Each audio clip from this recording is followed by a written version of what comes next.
Are you all with me right now? Yes. How's the Josh? Great. That's what I wanted to hear. I wanted everybody's attention because this is a very high voltage I think panel which is sitting in front of you. So thanks for inviting me. Thanks for the OCLF and my literary agent, Mr. Suhail, the book bakers under which umbrella I have become a very highly visible author actually. So my life has been a very in 93 when parents did not know what a girl would go and do in the army, and as such nobody knew or nobody thought that a girl can actually don uniform. So I was, that time, I broke the glass ceiling, glass road, and I think I broke many other things. And I became the first girl from Allahabad to join Indian Army. As once I went there, it was not an easy journey. I had to actually tread the most difficult things and prove to the nation that I'm not a girl, but I'm an officer. Everything was non-feminine in my unit except me. I was the only feminine thing. So the first thing that the Indian Army constructed, which was feminine in nature, after I joined was a ladies' toilet. There was no ladies' toilet till I went, obviously. So, and during that time, I was actually leading a troop of men who refused to take lady as their bosses because they were not trained. It is not that they were at fault, but the country was evolving as such that the men were gradually coming to terms of accepting orders. Baएं से तेज चल, सावधान, विश्राम from a lady in uniform. It was difficult, but then when you run with your men, when you do things with your soldiers, men means your soldiers, they gradually accept you. And they accepted me, and I got the honor of being posted to the counter insurgency area, that is in the Assam. Again, I was the first girl, the first lady officer. And there the life was again very difficult because Kargil happened. Now, 99. I'm a Kargil war veteran as well. So now when the Kargil happens, thank you. You're just on a post ahead of Brahmaputra in a place called Along Walong Menchuka, which is almost near to international border, in Indo-China border. And the only feminine creature that I was. So again I had to prove that I am an officer, and with no cribs, no complaints, just duty, just dedication, I could perform to the best of my capability. God has been very kind and I could perform. And after that, there were many other incidences which kept on making me move, and 14 years was the time for women officers to serve at that time. Only 14 years, so I could finish 14 years in 2008, and I hung my military boots and I went into depression because I had become from somebody to nobody.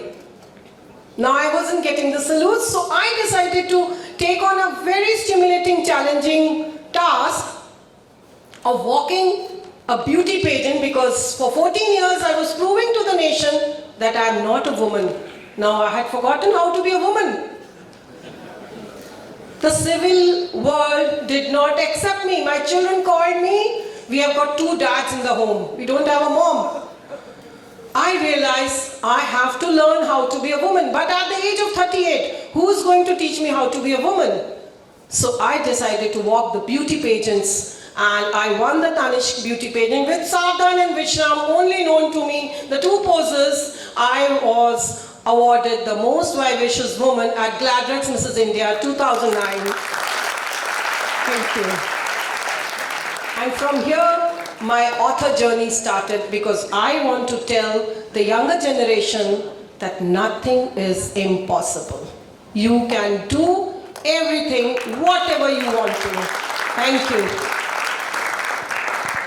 Thank you so much for being so inspiring, ma'am. I'm sure a lot of them would research more about you and be more inspired in their lives. So please, something about you. Certainly yes, certainly yes.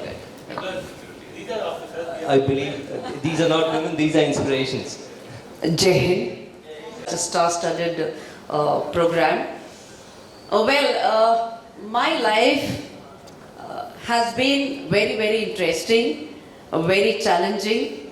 My father, late Colonel Sunil Deshpande, was in the infantry, was commissioned in 1964, had the privilege of fighting the 1965 and the 71 Indo-Pak War.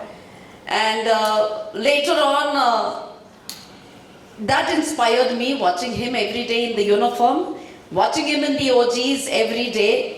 And in fact, you know, we as the Fauji brats, I guess even Karan is a Fauji brat.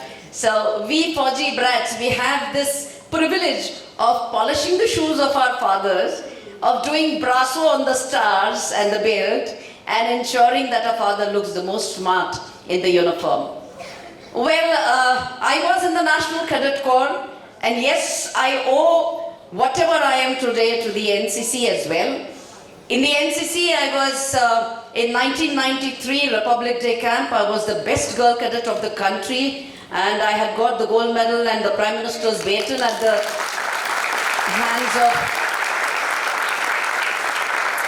hands of the then Prime Minister, Mr. P.V. Narasimha Rao. And later on, I was also selected to represent our country for the NCC's Youth Exchange Program to England. And later on, I had decided nothing but to be in the forces and to be in the uniform.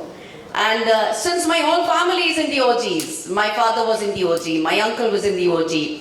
OGs is the olive greens.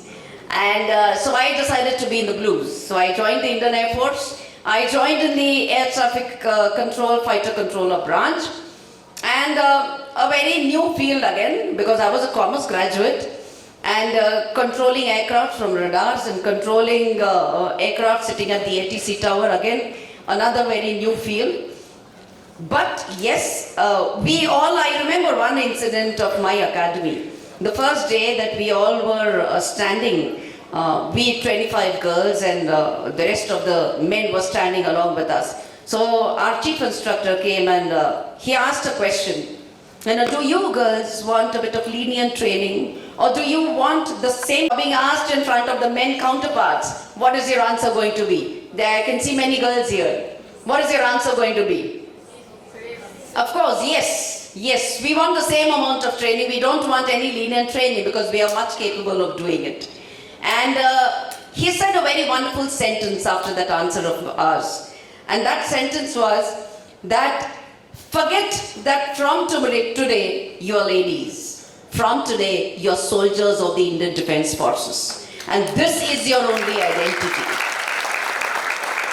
Journey began from there. Yes, it has been a very, very interesting journey. Though I was there only for Short Service Commission 5 years, but I was posted in Bareilly 15 Wing. That was my first posting. And Kargil war did break out, and we were waiting with bated breaths as to what will unfold. Fighter jets from our station had moved to the forward bases, and we all were geared up, holding our breaths every time. Well, as far as becoming the first girl who commanded a passing out parade is concerned, there was a tough competition between me and a boy counterpart of mine. I still remember his name, Anand Menon. Today he's Group Captain Anand Menon. And we used to have tough competition every day, marching on the drill square for about 5 to 6 hours a day. And till the last time we didn't know who it would be to command the passing out parade.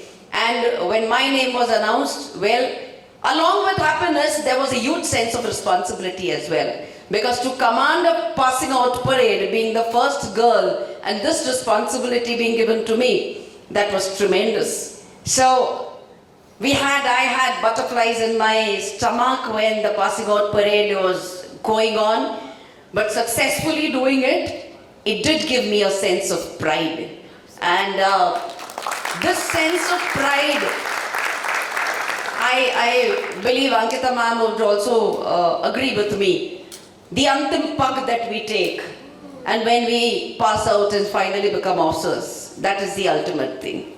So I think that was my journey. Thank you so much. Wonderful. Wonderful and very, very inspiring, of course.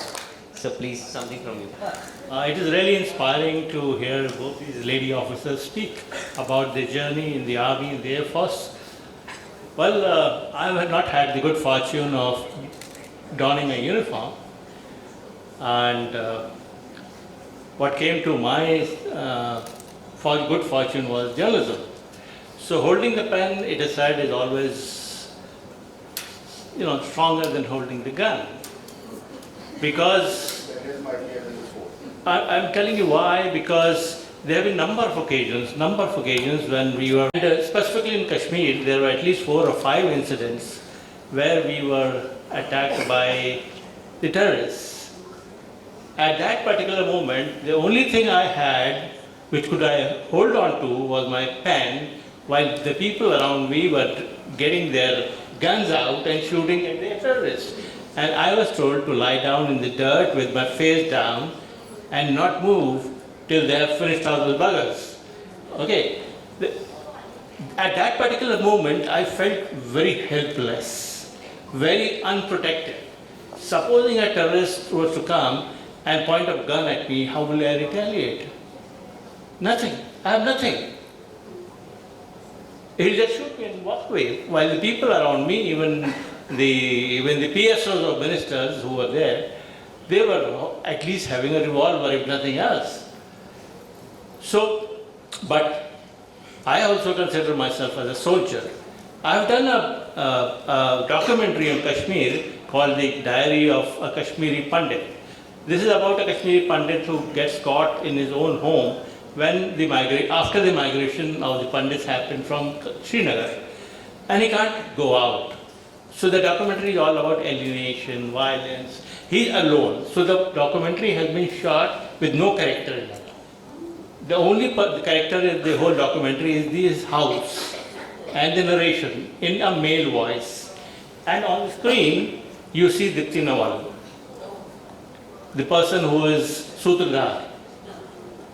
And in the movie, we show that at some point in time, he's completely cut off, he's fearing for his life, he may be shot dead any time, and then he writes in his diary कि क्या वही सिपाही है जो सीमा पे बंदूक लिए खड़ा है? मैं भी तो सिपाही हूँ, मैं भी तो अपना मोर्चा संभाले खड़ा हूँ. हर नागरिक, every civilian should hold fort. हर नागरिक का कर्तव्य बनता है कि जिस मोर्चे पे वो खड़ा है वो सिपाही की तरह खड़ा रहे. बंदूक नहीं तो क्या गम है, मेरी कलम तो है. तो मैं अपना जर्नलिज्म का पूरा एक्सपीरियंस इसी तरह से मानता हूँ, क्योंकि हम लोग निहत्थे हैं. और अगर एक तरह देखा जाए, हमारे पास एक ऐसा वेपन है जो कि बहुत ही विशियस वेपन है. वो शायद जर्मन्स की मस्टर्ड गैस से भी ज़्यादा खतरनाक है, और उसका हल्का फुल्का जो एक असर हम अपनी सोसाइटी में कुछ सालों से देख रहे हैं. किस तरह से वो बहुत सारी जो एम्पथीज हैं उनका मास बटर हो चुका है. I'm not talking about people. I'm talking about the empathies that we shared between two friends, 2 colleagues, 2 neighbors. The media has killed it very successfully. So media as a weapon of mass destruction is perhaps more potent than a regiment of the army. And while they feel proud of their achievements, and justifiably so, I feel a bit ashamed. I use my weapon in the wrong way. And so whenever I get to telling tales from the army, I have 2 books. One is Operation Khatma and the other is Agent 302. Agent 302 is about a spy, a lowly spy, who went to Pakistan, got arrested there, spent 18 years in Pakistan jail. So I tried to document his journey from from being in jail in Pakistan and to his ultimate return to India. His torture, his everything, etc., the human interest. The other book is about an operation which the police, J&K police, took in 1996 when Hazrat Bal was occupied by JKLF terrorists. It's an action thriller.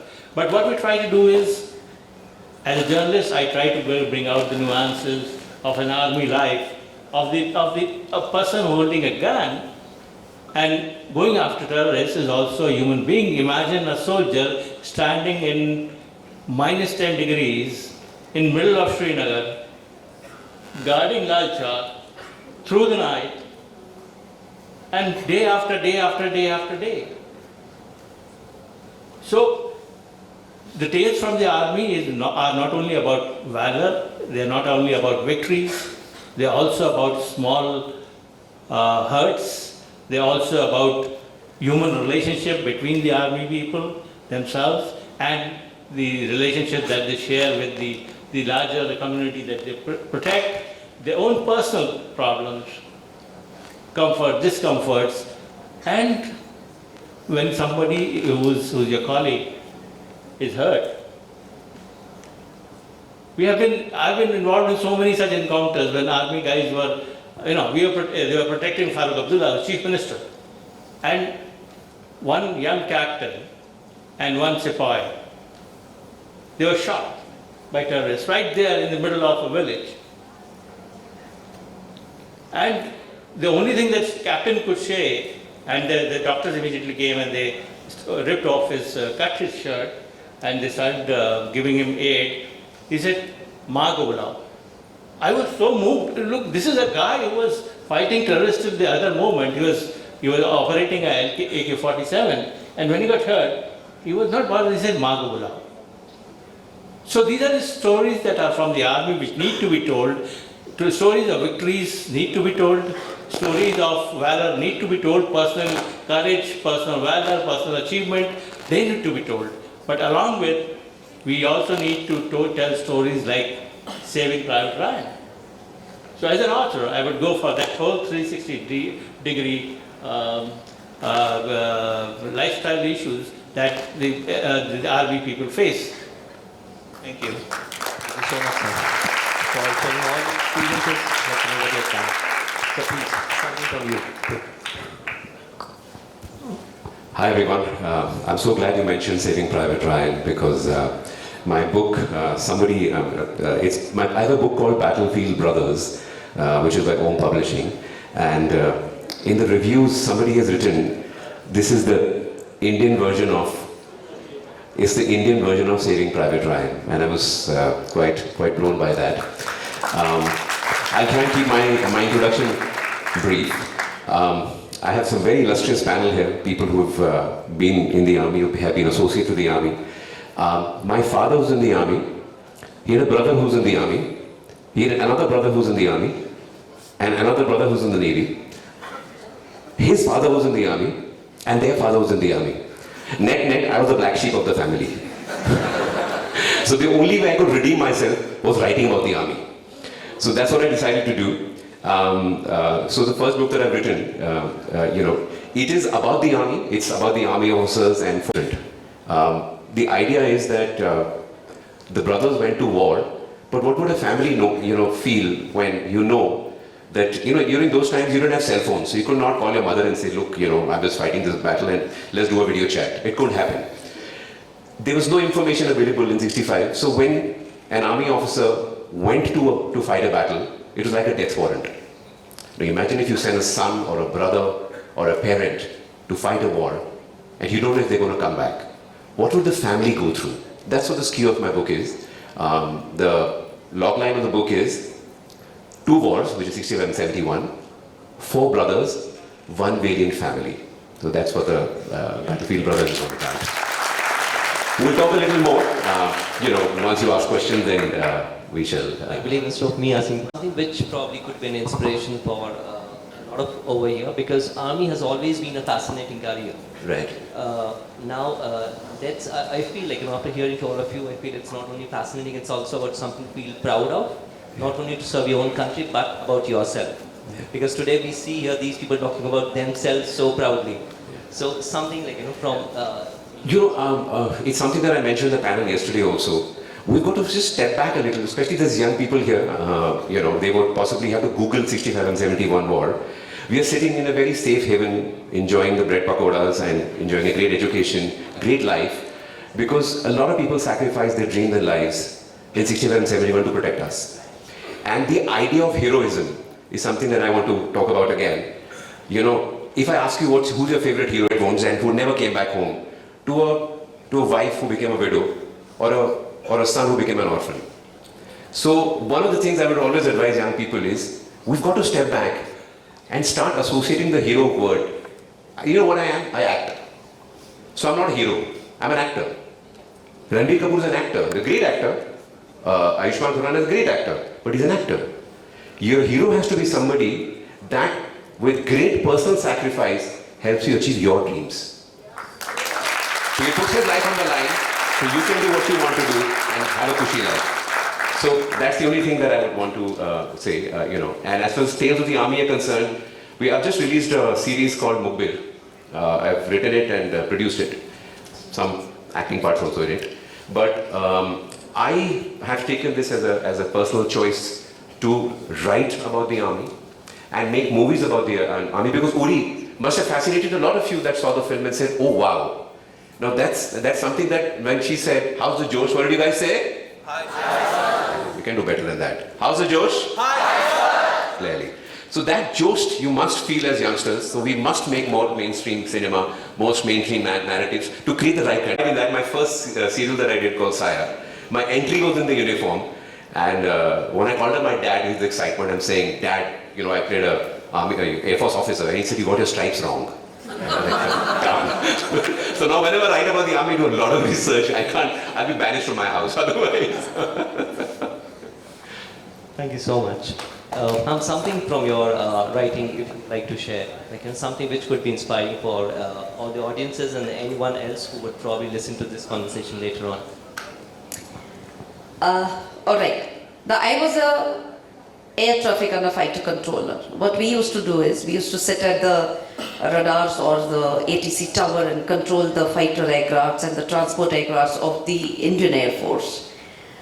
I remember an incident from my first posting where we were just sent into the station, and we really, the moment I entered the cantonment area, I really didn't know where was north, because you get lost suddenly. You're pushed into, after your training, you're pushed into a unit. I was told to sit on the tower and control 2 MiG-21s who were going to take off. Now that was a huge responsibility, but I was like, oh my God, ab ye kya ho gaya? Because till now we were used to, somebody used to sit with us, my ATCO used to sit with us, and then he used to guide us, he used to tell us what to do, what to say, and the RT conversation and everything like that. And suddenly I've been told that, okay, you have to do this. And the morning med briefing and the ATC briefing, including everything, was given to me. And I really fumbled on the first day. And the pilot though was very seasoned pilot, so he didn't mind it. And for clear to take off, I said clear to land. And he said, ma'am, I'm already on the land. So my first day absolutely was very, very horrible. But when I came, when the 2 sorties were done and when everything was done, and then from behind there were suddenly people clapping hands, and I looked back and they said, welcome to 15 Wing Bareilly. This was just your welcome treat that we wanted to give you. And believe you me, the welcome that we officers get in our units is absolutely astounding. And it's absolutely out of the world, which you people will not even dream of. But yes, it is wonderful. To be in the uniform is a life which everybody, and in fact all youngsters sitting in front of you would have dreamt at any point of time, or it is still in your dreams. Go, achieve it, fly high in the sky, touch the sky with glory. Thank you so much.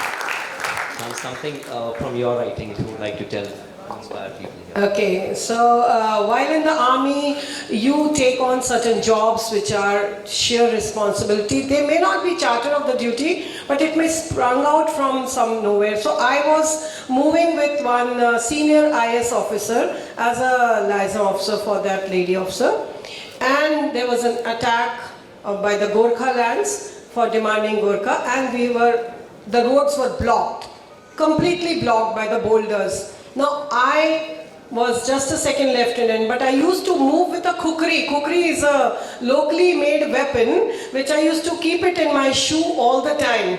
I don't know, I used to feel brave carrying that. And now this lady started crying that tum ladki ho, tum mujhe kaise bachaogi? And I took it on a, nahi, main ladki nahi hu, main ek officer hu, and tum kya karogi? And a kukri in my hand, and I did a daddu chal. Daddu chal, she'll understand. It's like a, जैसे frog jump करता है, frog की तरह मैं jump करते करते एक IG की गाड़ी मैंने पीछे नोट किया था. उनका एक convoy था जिसमें weapon लेके सब बैठे थे. I went there, I showed my I card. I said, I want you to, your vehicle and my vehicle to look like a same convoy. हम, मेरे पास एक IS officer है, मुझे उसे बचाना है. And बाकी सारे बाहर सारे लोग Daha is a very big kind of Assam. I can see Assam nodding head, or the Guwahati people. It's a huge weapon, open चाकू जिसको आप लोग बोलते हैं, उसका चाकू का भी बहुत बड़ा भाई तलवार जैसा टाइप ना. They were just standing. They couldn't see me because मैं नीचे नीचे ऐसे डड्डू चाल में चली गई. And that IG said, at your own girl, what are you talking? At your own risk and peril, I don't believe you कि तुम कर भी पाओगी. मैं उसी तरह वापस आई. ड्राइवर को बोला आपको उस गाड़ी के साथ मैच करना है, निकालना है हमें. ड्राइवर को पसीने आ रहे, मतलब हम मरने वाले हैं बिल्कुल. नहीं मैडम नहीं होगा. I said हट जाओ मैं चलाती हूँ. So I was like so full of josh. And this lady is crying and crying कि मैं बस मरने वाली हूँ, किडनैप हो जाऊंगी और मैं मरने वाली हूँ. And finally that driver understood my directions and we could manage to get the car out. And जब हम अपने commanding officer के घर पे पहुँचे, वो एक पैर में मोजा पहन रहे थे and the military police was standing out. So this is the valor, this is the bravery, this is the dedication. बिना जान की अपने परवाह किए दूसरों की जिंदगी सबसे पहले. आज भी जब मैं दिल्ली की मेट्रो स्टेशन में या मेट्रो पे होती हूँ, मैं सबसे पहले ये देखती हूँ अगर इस मेट्रो के अंदर आग लग गई तो मैं इन सभी लोगों को कैसे बचाऊंगी. I plan it. I don't think that I will run कहाँ से. I have written in my book, as we are talking about the Litfest and the literature Olive Green to Beauty Queen, जो यहाँ पर मेरी book publish हुई है अभी, जिसके कारण मैं यहाँ आई हूँ. उसमें मैंने ये छोटे छोटे स्निपेट्स लिखे हुए हैं. like मैंने कहा मैं काउंटर इंसर्जेंसी में पोस्टेड थी, द फर्स्ट गर्ल. वहाँ पता है सबसे बड़ा चैलेंज क्या था? कोई बता सकता है? पीछे से कोई बता सकता है सबसे बड़ा चैलेंज काउंटर इंसर्जेंसी एरिया में क्या हो सकता है? आप ऑफिस जाना है और आपको घर आना है, अभी आपका क्या चैलेंज होगा? Okay, I tell. सो हम उस चैलेंज के through God has been kind and I think बहुत कुछ ट्रेनिंग हमारी आर्मी की तो थी. बहुत बहादुरी चाहिए आपको इस प्रकार के चैलेंजेस को फेस करने के लिए. और इसीलिए जैसा कि हमारे एयरफोर्स ऑफिसर ने कहा, you have it in you. Army और एयरफोर्स और नेवी आपको चुनता है. You don't choose this profession. If you have it in you, it will pick you up. You have it in you, you will go there and you will serve the nation and you are going to create a difference in your entire community by donning the uniform. Thank you. Thank you so much for all your kind words, all you sirs, I would say over here.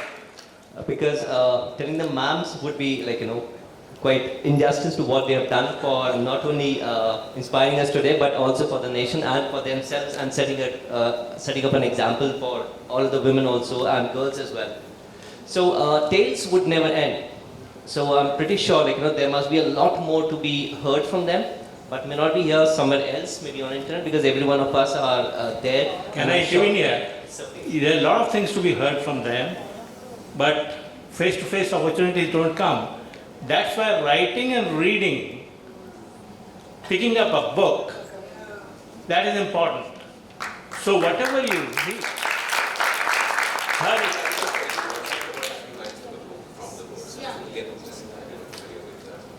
So quickly, something from your books, like I something don't from have your writing. a book right now, so I don't really. Yeah, I told you this, like Operation Khatma. This is the story of Hazrat Bal in 1996. हज़रत बल श्रीनगर में एक दरगाह है और कश्मीरी मुसलमानों के लिए वो सबसे पवित्र दरगाह है, क्योंकि हज़रत साहब की दाढ़ी के बाल वहाँ पे रखे हुए हैं। तो 1996 में जम्मू कश्मीर लिबरेशन फ्रंट जो है उसके टेररिस्ट ने उस पर कब्जा कर लिया। अब प्रॉब्लम ये थी कि किस तरह से उनको वहाँ से बाहर निकाला जाए। वो ऐसे तो बाहर निकलेंगे नहीं। तो पूरी किताब में डिस्क्रिप्शन है इंडिविजुअल वैलर, जो एक व्यक्तिगत साहस होता है, जो हीरो है उस किताब का, वो अगेन मैन इन यूनिफॉर्म है। और किस तरह से जब वो अपने बॉसेस से बात करता है, आप तो जानते हैं state government is controlled by civilians और उनके बिना पूछे कुछ हो नहीं सकता। तो how he convinces them, gives them a strategy, a plan. और अल्टीमेटली जम्मू कश्मीर पुलिस उस इमारत, पहले तो उनको हजरत बल से निकाल के बगल वाली इमारत में लाया जाता है और फिर एक ऑपरेशन होता है जिसको कोड नेम दिया था खात्मा, और 23 terrorists at one go, the top leadership of JKLF, जो कि सबसे खतरनाक आतंकवादी संगठन था कश्मीर में, उसके जो मुखिया था, उसका जो प्रेसिडेंट था, उसका जो जनरल था, जितना भी उनकी हायर की थी उसमें 23 लोग उस ऑपरेशन में मार दिए गए। पूरा एक फैक्शन ही खत्म हो गया। Now, this is I got interested in doing this story because जो लोग कहते हैं कि सरकार हथियार डाल देती है टेररिज्म के खिलाफ, बहुत बड़ा इतिहास बताया जाता है। ने आगे बढ़ के अपनी रिस्पॉन्सिबिलिटी को एक निभाया है, तो पूरी नतीजे पे पहुंची है। आज JNK जो है, और 89 में 87 में जो JNK था, उसमें ज़मीन आसमान का फ़र्क है। उसमें BSF का रोल है, उसमें आर्मी का रोल है, उसमें जो ITBP का रोल है, और उसमें जम्मू एंड कश्मीर पुलिस का भी रोल है। लेकिन प्राइमरी रोल जो वहाँ पे है वो आर्मी का रहा और BSF का रहा। तो हाँ, अगर हम लोग ये सब लिखेंगे नहीं, सिर्फ मैं और 4 आदमी बैठ के अगर मैं कहानी आपको सुना दूं, क्योंकि मेरी आंखों देखी है, मैंने पार्टिसिपेट नहीं किया, लेकिन I was there, I was present as I witness through the whole process, you know. Charar-e Sharif को जला दिया टेररिस्ट ने। आपने मस्त गुल का नाम सुना होगा, बहुत ही अफगानी टेररिस्ट था, उसने कब्जा कर लिया। So all that was eyewitness account. Now it is not only honoring the terrorists, the men in uniform, but also recording for you all, so that you can at your leisure be inspired from those activities of people who showed courage, valor, planning, strategizing, and achieved their goal for us. They put their lives at stake for us. So I can go and have a shikara ride in Srinagar today. So there are a whole lot of stuff. Writing about army and when we have people like the 2 officers here is incredible. And I, as a journalist without a banduk, what they do with a banduk, I can only record with my pen. And I hope that this writing of history, you guys are creating history all the time. So, एक तरह से मैं आपका clerk हूँ, steno हूँ, और आप लोगों के लिए जो मैं लिखता हूँ उसको अगर आप पढ़ेंगे तो आप प्रेरणा पाएंगे, अपने जीवन में एक लक्ष्य बना पाएंगे, और साथ में ये भी समझ पाएंगे कि हमारे अपने बल पे क्या क्या हो सकता है। क्योंकि 99% आर्मी की जो स्टोरीज हैं वो इंडिविजुअल करेज से ओरिजिनेट होती हैं, original personal courage. So please read the books which are written on the army, because that's one of the major ways that you can honor our jawans, our officers, and all the missions they have undertaken. Thank you. Thank you so much, everyone over here. And yeah, Karan also has something to share, please. Do you want to listen to a small story? Or you guys already? Everyone here? Okay, I'll tell you a story. As long as you promise to read the full story later on. Deal? Okay, so I'm going to give you a brief of the battlefield brothers. Two brothers decided to join the army and fought the 65 battle. Two brothers. They fought the battle and came back. So one of them took pride in the fact that he wore the uniform and he defended the motherland and killed people on the other side. The second brother came back thinking the man on the other side who's wearing a uniform is somebody's son, somebody's brother, somebody's nephew. So he and I, the only difference between the two of us is the fact that we are wearing different colored uniforms. They came back home. The father was very proud of them, saying, "My two sons have made a family. The Oberoi name so famous, and it was the two sons were the pride and joy." The mother was crestfallen because she thought she signed a death warrant for the two sons. कि जंग में भेज दिया, पता नहीं वापस आएंगे कि नहीं. The father obviously went ahead and kind of spoke about the valor of his two sons, because of which the third brother got inspired. उसको लगा कि यार मुझे भी आर्मी ज्वाइन करनी चाहिए. The mother was against it, the father was completely for it. It divided the family into two halves. The father and the elder brother, who thought it was a fantastic idea that the third brother should also be sacrificed for the nation, and the mother who said, two is enough. The first one was a great storyteller, like some of us, was able to inspire the third one to join the army. And as good luck would have it or bad luck would have it, he joined the army. In 1971, a young soldier volunteered for a suicide mission, near suicide mission. And his tank was blown across the Thipa river. He was the third brother. This information reached the second brother, who relayed the information to the first brother, saying, "You know what? The blood of the third brother is on your hands. शायद वो नहीं मरता अगर तुम उसे force करके फौज में ज्वाइन नहीं कराते." The first brother heard this. He was broken, shattered, but had a moment of epiphany. उसने बोला, "बॉडी मिली है क्या?" And they said, "No." He said that he may not be dead yet. It is his journey across into Bangladesh, which is now present-day Bangladesh, it used to be East Pakistan, to find his third brother. And he did manage to find him with 16 bullets in his body, barely alive. His journey across the border to carry him back to the family to save his life is the story of Battlefield Brothers. And it doesn't end here. The three brothers came back alive, and the fourth one decided to join the army.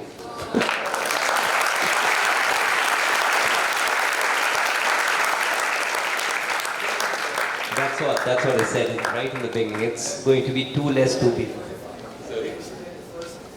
Oh yes, in case the connection wasn't made, my name is KaranO, and the gentleman whose story it is, the eldest brother, was Brigadier B.J. Oberoi. Do I need to elaborate more? He's my father. And the three brothers were my uncles. Yeah, it's a real story. Yeah, it's a real story. That's what the best part for today is. It's not tales from the imaginations, it's tales from their own lives. So I would suggest please follow these eminent personalities on social medias and probably just read more about their books. And today itself the book has been published, so I'm sure some of you would like to go right away downstairs and have a look at the books, which are there. So, and if they're not there, you can actually get them on Amazon. So that's mine not there. Amazon is everywhere. Okay, so I would. Do any of you have any questions? Hello all. I just wanted to say that every line everyone there has spoken, it has just given me goosebumps and nothing else. So thank you for that. Two questions I had in my mind. We are not probably hearing more stories from the civil services. So that is the reason we are not able to get associated with whatever you've shared today. So giving a compulsory training in schools, will that help us getting associated? You read. It is for you to read. It is not, everything should not be schooling. Okay? Just, can I answer? Please. The effort has to be made by you. Because if you feel attracted, if it gives you goosebumps, then you should devote some time and attention to looking out for books that actually document such life and tell stories like the one Karan has told. School has nothing to do with it. School has taught you how to read and write. So why don't you use that? Read. Read. We are publishing books for you to read. Not for education purpose. 10वीं class से 12वीं class में आप क्यों आएंगे? That is basic things. How do you expand your horizon? How do you develop other interests? How do you explore? You explore by reading, not your curriculum. Everything, beyond curriculum. Everything. So please read. Don't get into schooling. Thank you. This might be something out of the topic, but the other community, the LGBTQ community, and what's your take on that community's involvement in the civil services? Anything? Defense services, you mean? Yes, yes.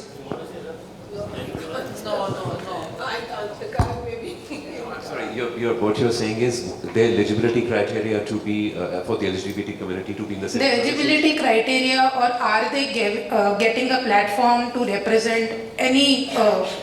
I think the policy makers are seriously looking at that. We are not representatives of the policy makers, but I think if you have to build an egalitarian society, and I'm just saying an equal society, then everybody must be represented. That's the only take we can, as voices, we can raise. But the policy makers are, so I'm not in a position to answer whether they are or they are not. Yeah. I don't really know. Yes. But as a parting note, I just want to tell everyone here, just something that I've been meaning to tell. And whenever I go to any college or school and I meet young people, I always tell them, it's always incumbent on us because our parents tell us, teachers tell us, everyone else around us tells us things that we have to do or we must do. I'll tell you something, that because I come from a legacy of soldiers, it was incumbent on me to join the forces or don the uniform. So when I went to my dad and I told him, Dad, he says, what do you want to do? So I said, I want to be single. And he said, that's a bit of a, he was taken aback.